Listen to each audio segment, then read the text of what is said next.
L'esprit black-owned déguisé en racisme. Salut, c'est Apollinaire de la chaîne Décoloniser vos cheveux et je vous retrouve aujourd'hui pour une nouvelle vidéo sur ma chaîne YouTube.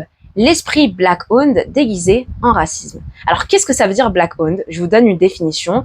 Black-owned, ça fait référence à une entreprise qui a été créée, fondée par des personnes noires. C'est une entreprise qui est dirigée par des personnes noires. Ça peut être aussi des cofondateurs qui fabriquent des produits destinés pour une clientèle qui leur ressemble. Mais le terme black-owned, ça fait référence à des personnes noires qui ont créé une entreprise.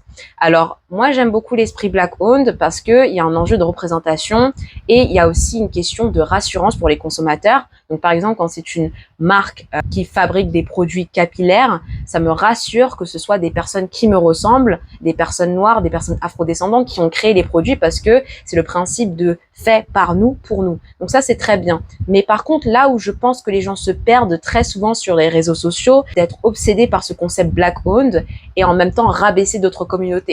En ce moment, j'ai vu qu'il y avait une problématique sur YouTube, notamment avec la marque Les Secrets de Loli, qui a certains consommateurs, YouTubeurs qui pointent la marque du doigt parce que sa clientèle n'est pas forcément que noire, que les gens ne se sentent pas forcément représentés et que le directeur marketing est blanc. Alors moi, c'est quelque chose qui m'a beaucoup choqué en fait quand j'ai regardé sur YouTube, qu'il y ait certaines personnes sur Internet qui se sont permis de pointer du doigt cette marque et dire que c'était un problème que le directeur marketing soit blanc. Alors que si on inversait les propos et que si c'était une personne blanche qui tiendrait ce type de propos et qui dirait par exemple « Ah, mais je suis déçu que le directeur marketing de cette marque soit noir », et ben là, croyez-moi que tout le monde crierait au racisme. Mais quand c'est une personne noire qui tient ce type de propos, là, bizarrement, ça passe. Et à mon avis, ma théorie, c'est que comme il y a une histoire qui est très lourde et comme les Noirs ont été oppressés pendant plusieurs années,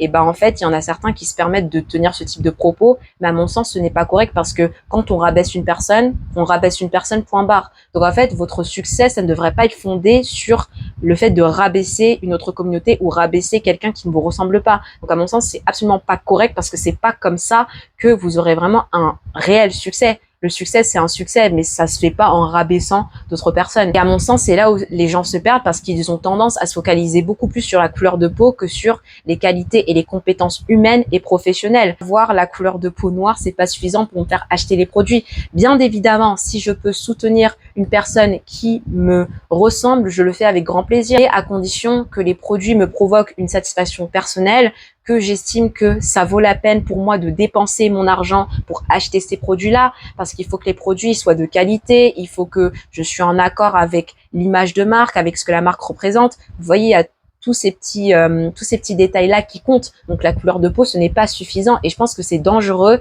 d'acheter seulement sous prétexte que c'est une personne noire. Encore une fois, moi, ça me fait très plaisir de soutenir des personnes qui me ressemblent, mais je fais attention parce que parfois, il n'y a pas forcément les compétences humaines, parfois, il n'y a pas forcément le professionnalisme. La couleur de peau, c'est pas suffisant, mais par contre, oui, je pense que soutenir des personnes qui nous ressemblent, c'est absolument essentiel, surtout dans l'esprit du capillaire, parce qu'en fait, ce sont des produits qui sont faits par nous, pour nous, et en fait, ça provoque une certaine rassurance chez les consommateurs, mais je pense que c'est aussi important de rappeler que les personnes qui ont les cheveux afro ne sont pas les seules personnes au monde qui font face à des discriminations capillaires, qui ont fait face à du racisme, qui font face à du racisme toujours, et en fait qui ont une relation un petit peu conflictuelle avec leurs cheveux. Vous voyez, il y a d'autres types de personnes qui ont d'autres types de cheveux texturés qui eux aussi ont fait face à différentes problématiques. Donc à mon sens, c'est absolument ok.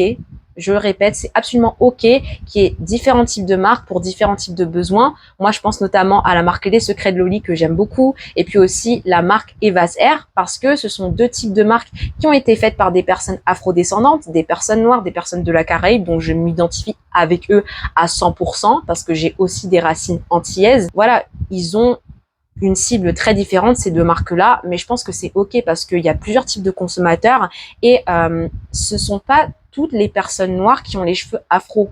Donc ça aussi, je pense qu'il faut faire attention avec cette notion que parce que vous avez un problème avec tel produit de telle marque et que vous n'aimez pas qu'il y ait un directeur marketing blanc, que toutes les personnes noires vont s'identifier à ça. Alors là, absolument pas. Je pense qu'aussi il y a d'autres éléments à prendre en considération, que par exemple, c'est rare en France de voir une femme noire qui réussit autrement que dans la chanson.